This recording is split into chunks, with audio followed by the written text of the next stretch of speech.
Stain, the captain. And behind him, Fraser Brown, 32-year-old, a decade at the club. JP Dupree, a pinch yourself moment for Glasgow. It's players, it's coaches, everybody who works back of house, and of course the supporters. How far these Warriors have come, and here they are, walking out into a first ever European final.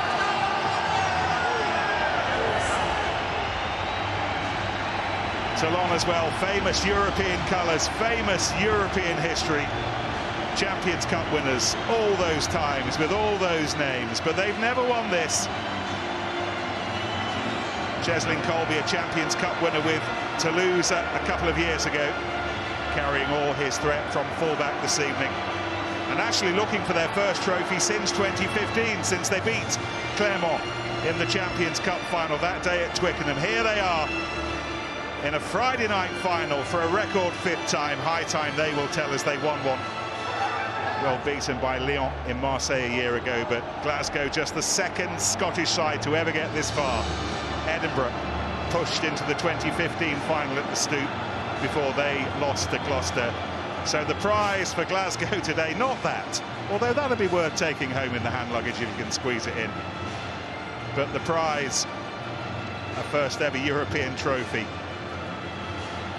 Wayne Barnes, third time in charge of one of these Challenge Cup finals, 2012 and 2019 previously. Jaco Paper, South African, will have the big one tomorrow.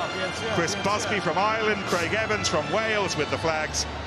TMO will be Ben Whitehouse. Dan Bigger will kick off for Toulon. A Friday night in Dublin, a combination that usually delivers. And the 2023 Challenge Cup final. Glasgow and Toulon both in it to win it for the first time.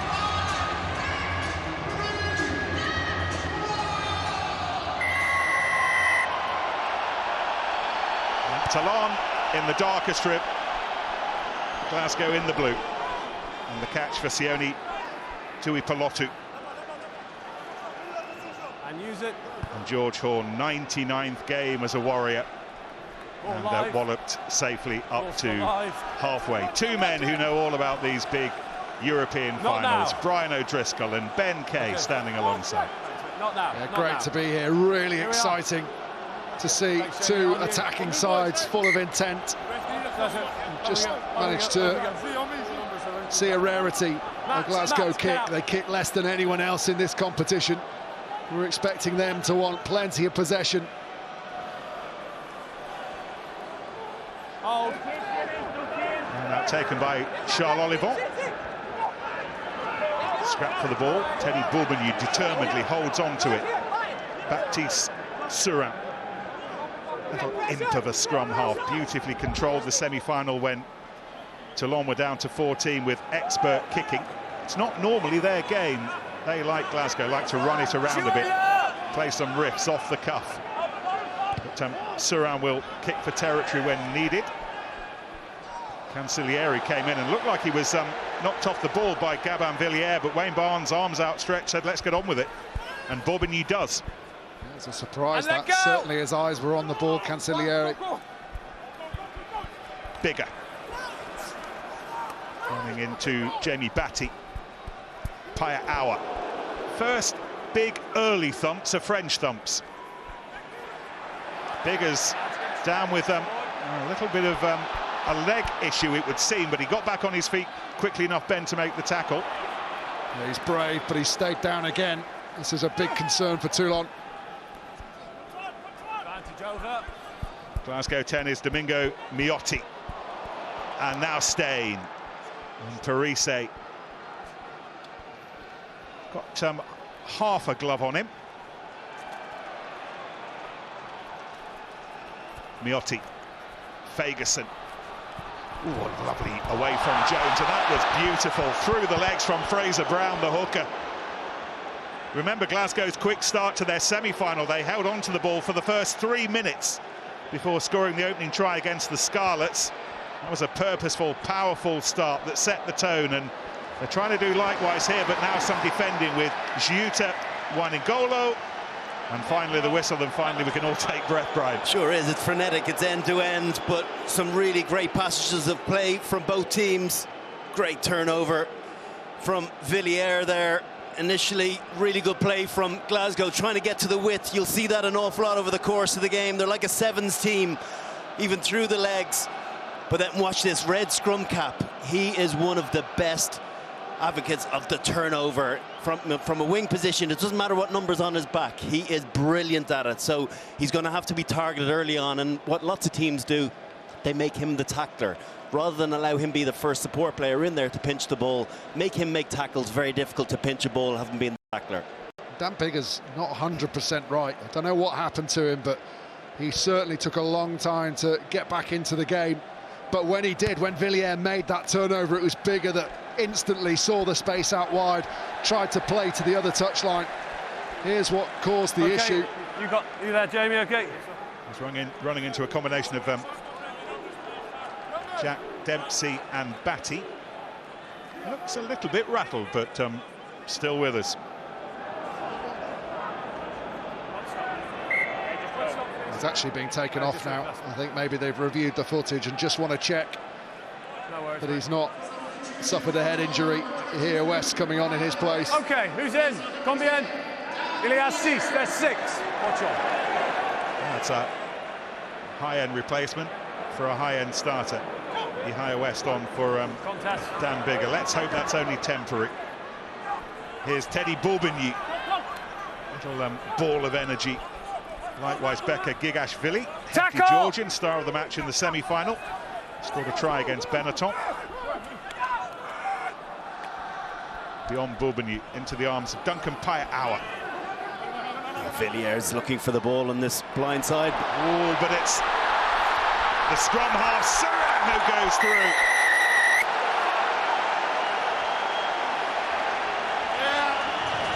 Trickery. Eye for adventure. Serang's boot, first try. There's the multiple threats right across the field. We know they like to go touchline to touchline. Spread out that defensive line, spread out the gaps between defenders. And as he comes back to the other side, he just sees a little bit of a dogleg. Two front row players just stepping out of the line. That gives the dogleg. He dribbles the ball through. Just a slight question mark on the grounding.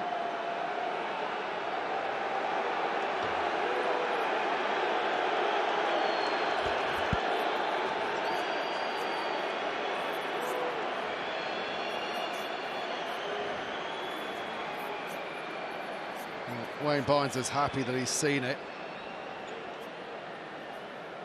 There is that immediate, but Wayne Barnes certainly thought he'd seen a grounding, and he was happy with it live.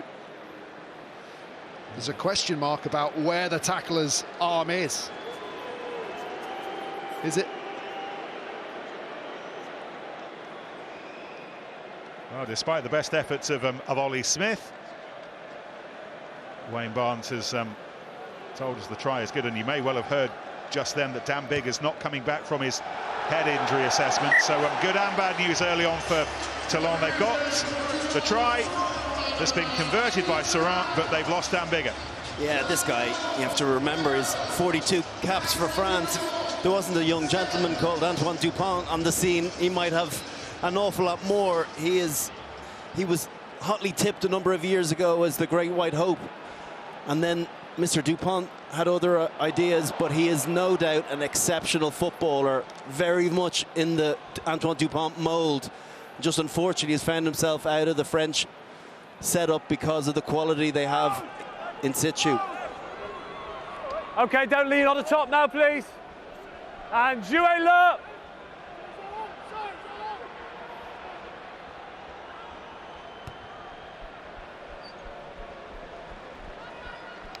Clearing kick from Serang, and Ihaya West on after, what, 6.5 minutes.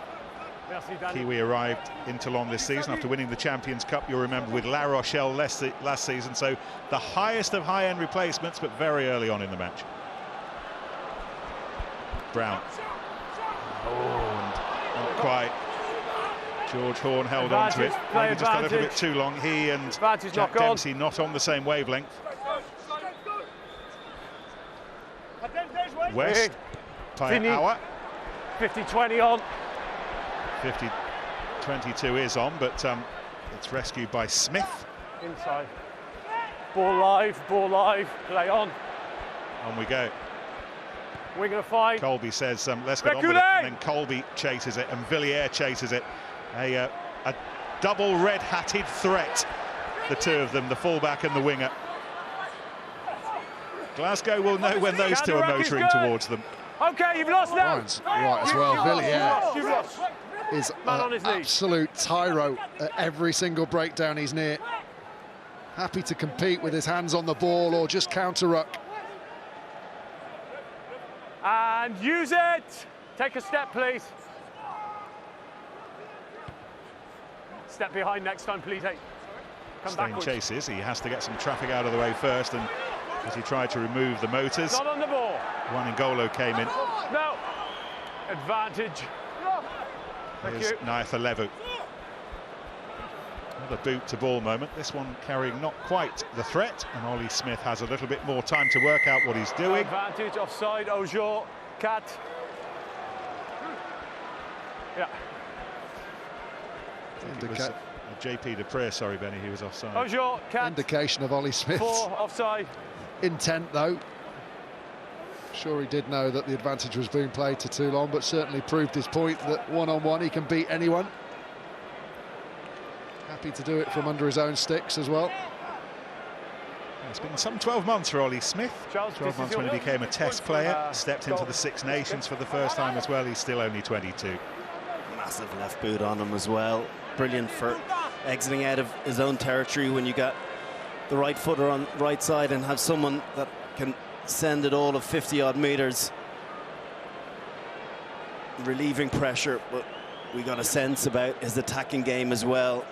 Huge amount of carries over the course of this Challenge Cup. He's been ever present. Baptiste Souran with the opening try, by the way, after 5 minutes. If you're wondering if it was the quickest try in Challenge Cup finals, not by a long way.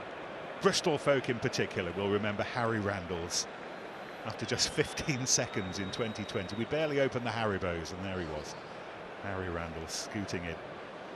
Baptiste Souran has converted his first, nevertheless, early try. And this for a 10-0 lead. It's a still Friday evening in Dublin.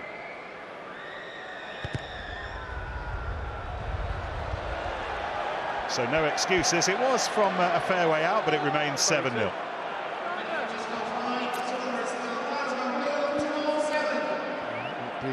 The big loss you mentioned about West coming on, but certainly Dan Biggott, that big game, big attitude. Okay, with you now, please. They will miss him. His goal kicking has been excellent. Exactly. All of 80% since he's joined the club. They're the sort of stats that any team looks for in their goal kicking 10 or other position. Play on, backwards. Souran again off that left boot, took a deflection, so Smith can step back in his own time and fling it out to Domingo Miotti. Both sides early on in this final playing with 10s that they might not necessarily have wanted to start with. Certainly Glasgow would have had Tom Jordan there but for the red card. Ball is out already losing Dan Yep. Biggott. How do the understudies get on? There's Toulon's West. Ball. Being held up. Brian, the try after 5 minutes. Yeah, Glasgow hadn't done an awful lot wrong, to be honest with you. Toulon were zigzagging, but what they're going to have to do, they're going to have to work in conjunction with one another now that Souran has spotted space in the middle. Wingers are having to cover the touch lines an awful lot more, but that little nudge through, that is just pure class. Identifying the space and then having the ability to nudge it through. Was it with his left foot, gather the ball and still have enough power to get to the line? And that fight, as he drove over the try line, all important. Great individual score. Could he have had a little bit more help covering that space? George Horn was very wide, probably where he ought to have been, but Souran saw a bag room of space. He did, and so now they've got to be aware of that, making sure that they do play a little bit tighter. Wingers can hug the touch lines a bit further out when they're in fear of conceding a 50-22, but when they come up into their 22, they've got to play a little bit narrower, making sure they're defending with one another. It's been a dominant Toulon scrum all season, and they're playing with the advantage there. Number 3. And penalty goes against them. Sander Fagerson. Interesting Toulon statistics scrum-wise, Benny. 1 in every 3 scrums leads to a penalty, which indicates the pressure they put through. Weapon, and it will give them field position here. And it was actually quite a cheap scrum that they got, because a few boos you might have heard around the ground. Glasgow kicking direct to the player and then holding him up because it's come direct from a kick, and it's seen as the kicking side kicking away possession. It's an automatic put into the side receiving the ball, and then if you're Toulon, you fancy yourself in these situations. You can just see Fagerson rolling in, that right shoulder a little bit long in the legs, a little bit feet too far away from the hips, and he can't maintain the balance under the pressure from Parisse. Taken by Mathieu Tanguy. Played over 100 times for La Rochelle during his time with them, and Cornel de Prier as well. Scotland back rower back in the day, not so long ago. Paya Awa. Threat of Paya Awa and Nyatha Levu. And West pops it up for Waningolo. And away! Ball lifted a long time.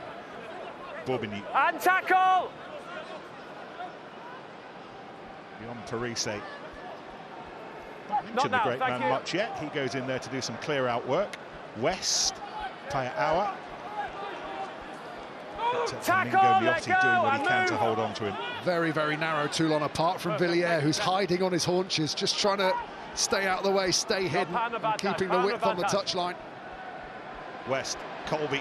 Oh, a lovely floated ball to Villiers, and here he is. He's got a lot of sky blue shirts to get beyond, and now it's a loose ball, and it's been won back. I think it was Scott Cummings, who's got a long way to go down, who did it quicker than anybody else.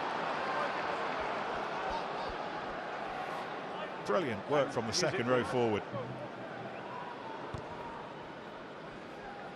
And Horn completes the clearing job. It was excellent attacking play initially from Toulon. Their quality of passing has been a real point of difference. But it was a double effort from Hugh Jones, I think, and Kyle Steyn managed to shove Villiers in, and but Villiers hadn't had enough then. He then immediately got into counter-ruck mode, thinking the ball was still in play, which it was. He is not for taking it easy on either side of the ball. Villiers doesn't like to die with it. We've already seen him getting tackled and immediately trying to throw the offload, not particularly accurately, just hoping that one of his players will be in support. It's an opportunity for Glasgow every time he gets the ball to cover on his inside shoulder. It's meant for Olivon. De Prier got up to make life a little bit scruffy.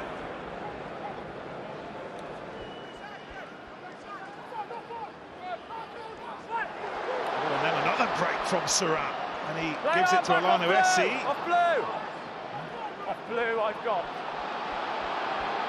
Villiers. Looked like a ball lost forward, but it came off a blue hand, we heard Wayne Barnes tell us, so Becca Gigashvili can continue to ask the question.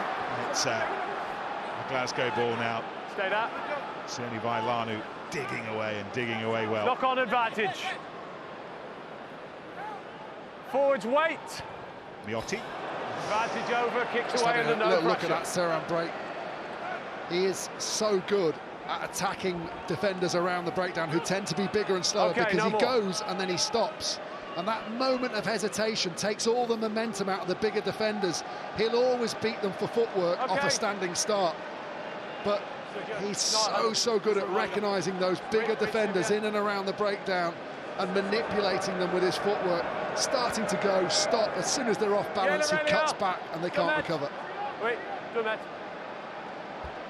Charles Olivon's red card early on for the high tackle on Matteo Minozzi in the semi-final.